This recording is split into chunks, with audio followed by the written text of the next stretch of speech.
Bismillahirrahmanirrahim.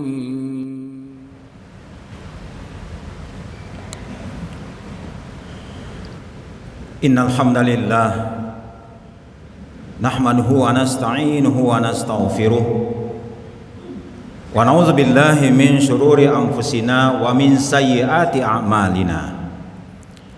May yahdihillahu fala mudhillalah wa may yudlilhu fala hadiyalah. Asyhadu an la ilaha illallah wa asyhadu anna Muhammadan abduhu wa rasuluhu la nabiyya ba'da. Allahumma salli wa sallim wa barik ala sayyidina Muhammadin wa ala alihi wa ashabihi ajma'in. Ayuhal muslimun al-hadirun, usikum wa iyaya bitaqwallah faqad fazal muttaqun. Ittaqullaha haqqa tuqatih wa la tamutunna illa wa antum muslimun. Qala Allah Ta'ala fi kitabihil karim, a'udzu billahi minasy syaithanir rajim. Bismillahirrahmanirrahim. Qad aflaha man tazakka wa dzakara isma rabbih fasalla bal tu'thiruna al-hayatad dunya wal akhiratu khairun wa abqa inna hadza lafis suhufil ula suhufi Ibrahim wa Musa. Sadaqallahul azim. Masyiral muslimin sidang Jumat rahimakumullah. Dalam perjalanan kehidupan kita yang menjadi harapan, obsesi kehidupan kita, yaitu adalah memperoleh kesuksesan, memperoleh keberuntungan dalam kehidupan.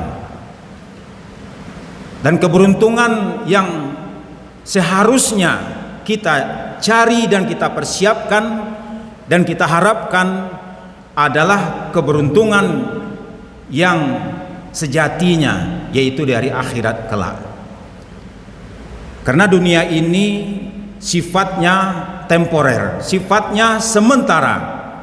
Bahkan sering disebut dalam Al-Quran, innamal hayatud dunya la'ibun wa lahwun wa tafakhurun wa takasurun fil amwali wal aulad. Banyak permainan-permainan dan senda gurau dalam kehidupan di dunia ini. Oleh karena itu, kesuksesan yang hakiki itu bukanlah kesuksesan di dunia ini, tetapi adalah keberhasilan di hari akhirat kelak, yaitu ketika faman zuhziha 'anin nari wa udkhilal jannata faqad faz.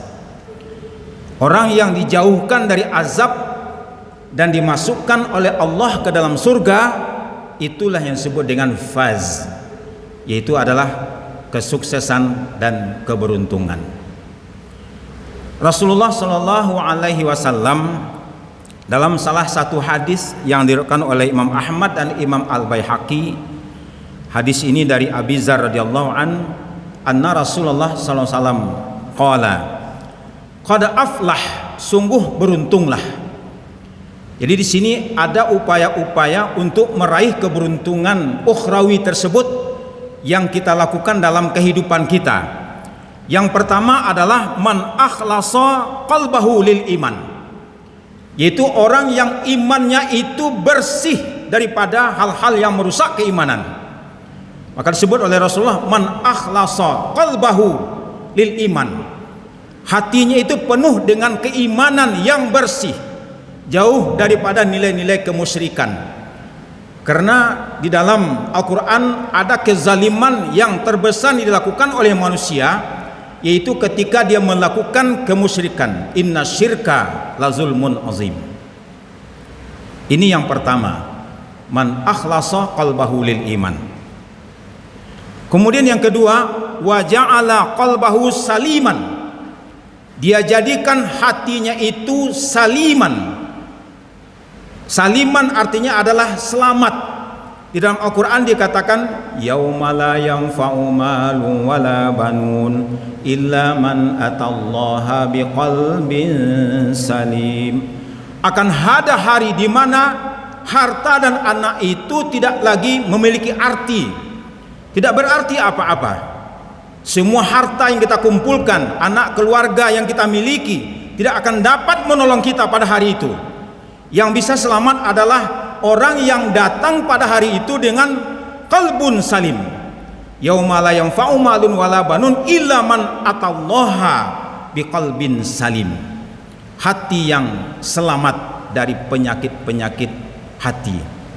Hati yang jauh daripada penyakit-penyakit hati. Penyakit hasad, penyakit dengki dan lain-lainnya. Ini yang kedua. Wa ja'ala qalbahu saliman. Kemudian yang ketiga adalah walisanahu shadiqan. Lisannya itu jujur.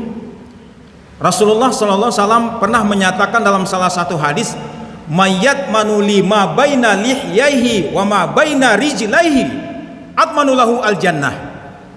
Barang siapa yang menjaminkan bagiku yang terletak di antara dua kumis atau dua jenggot, ini adalah kiasan mulut. Artinya orang yang mampu menjaga lisannya, orang yang mampu menjaga kehormatannya, aku jamin dia masuk surga. Karena banyak orang-orang masuk neraka itu karena tidak mampu mengendalikan lisan.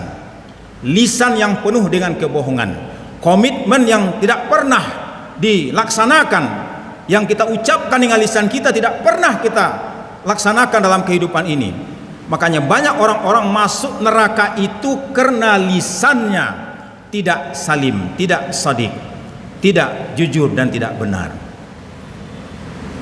Kemudian yang berikutnya adalah wa nafsahu mutmainnah. Hawa nafsunya itu tenang. Memang kita mengetahui bahwasanya karakteristik daripada hawa nafsu itu tidak akan pernah tenang. Bahkan dinyatakan di dalam Al-Quran, inna nafsala ammaratun bisu. Hawa nafsu itu mendorong untuk melakukan kejahatan. Tetapi ada hawa nafsu yang tenang apabila hawa nafsu itu dekat dengan zikrullah. Ala bi zikrillahi tatmainnul qulub. Ketahuilah dengan berzikir kepada Allah maka hatimu akan tenang. Oleh karena itu bagaimana supaya jiwa kita ini menjadi tenang dan tentram, tidak gelisah terus, tidak takut terus, tidak khawatir terus, maka kita dekatkan hati kita dengan zikrullah. Dan salah satu zikir yang didawamkan oleh Rasulullah SAW dan dinyatakan sebagai yang paling afdal, itulah kalimat la ilaha illallah. Karena kalimat ini kalau ditimbang dengan langit dan bumi, maka kalimat ini akan lebih berat. Sehingga wajar Nabi pernah mengatakan, man kana akhiru kalamihi la ilaha illallah dakhalal jannah. Orang yang akhir ucapannya kalimat la ilaha illallah pasti masuk surga. Karena kalimat ini adalah kalimat yang lebih berat daripada langit dan bumi. Namun apakah di saat seseorang itu akan menghembuskan nafasnya yang terakhir, apakah kalimat ini yang muncul atau kalimat-kalimat yang lain yang berseliweran di dalam ucapannya? Maka di sini perlu adanya upaya kita untuk selalu menjadikan kalimat ini kalimat yang hidup di dalam hati dan pikiran kita. Itulah kalimat thayyibah, kalimat tauhid, kalimat la ilaha illallah.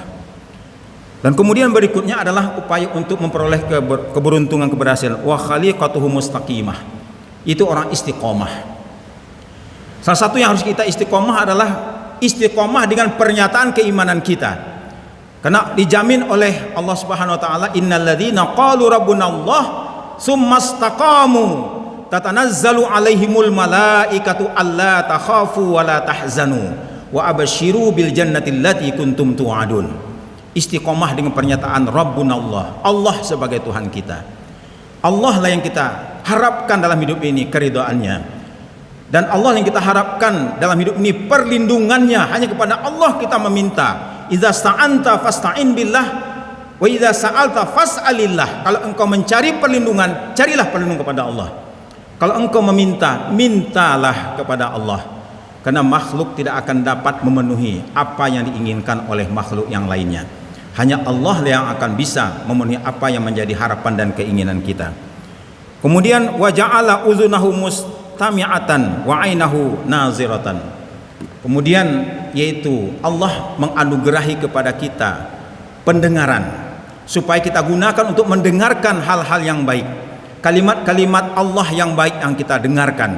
Allah berikan kepada kita mata kita gunakan untuk memandang ayat Allah. Ketika seseorang itu tidak menggunakan matanya, tidak menggunakan telinganya untuk melihat ayat Allah, maka inilah disebut dengan ulaika kal an'ami bal hum adall, ulaika humul ghafilun. Mereka adalah orang-orang yang diibaratkan lebih buruk lagi daripada binatang, dan mereka adalah orang-orang yang lalai. Barakallahu li wa lakum bima fihi manil ayat wa dzikril hakim wa taqabbala minni wa minkum tilawatahu innahu al ghafurur rahim.